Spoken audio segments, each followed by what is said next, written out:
nous avons vu dans la leçon 4 comment trouver une expression ou une paire ordonnée qui représente une relation linéaire.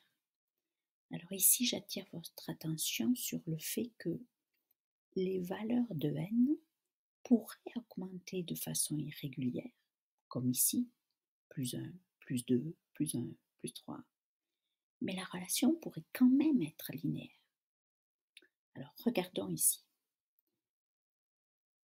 Quand on passe de 1 muffin à 2 muffins, imaginons que ce soit n le nombre de muffins et c le coût, on augmente de 0,75. Ensuite, on passe de 2 à 4 et la valeur augmente de 1,5. Maintenant, si je prends ce 1,5 qui est la variation des valeurs de c et je divise par la variation des valeurs de n, 4 moins 2, ça fait 2, ben j'obtiens 0,75. Donc en fait, j'ai sauté un nombre ici, mais tout se passe comme si j'avais quand même ajouté 0,75 à chaque fois. Si je regarde ce qui se passe entre 5 et 8, la valeur de n a augmenté de 3, la valeur de c a augmenté de 2,25, mais quand je divise 2,25 par 3, je retrouve encore 0,75. Donc, la relation est linéaire. Alors, faisons un autre exemple maintenant. On nous donne un temps en secondes et une distance parcourue en mètres. Je voudrais établir l'équation de cette relation linéaire.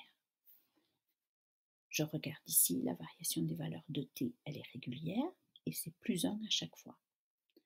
La variation des valeurs de d, c'est plus 2. Donc je sais que le coefficient de ma relation linéaire, ça va être 2. 2 divisé par 1, ça fait bien 2. Donc je peux déjà commencer à écrire d égale 2t. Maintenant, si j'écris d égale 2t, il y a quelque chose qui ne va pas. Si t est égal à 1, comme ici, quand t est égal à 1, 2t, ça devrait valoir 2.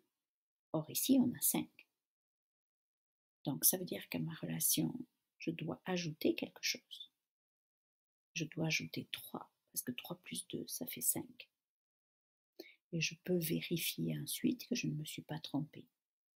Si je prends t égale 3, je vais avoir 2 fois 3, 6, plus 3, 9.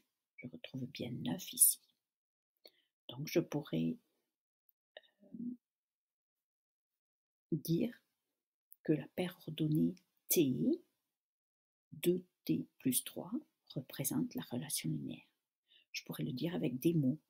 La distance parcourue en mètres, c'est 2 fois le temps en secondes, plus 3 mètres. Ou je pourrais dire la distance parcourue en mètres, c'est 2t plus 3, et t, c'est le temps en secondes.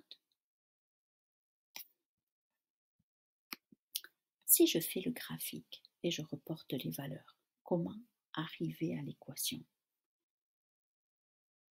Quand t augmente de 1, d augmente de 2.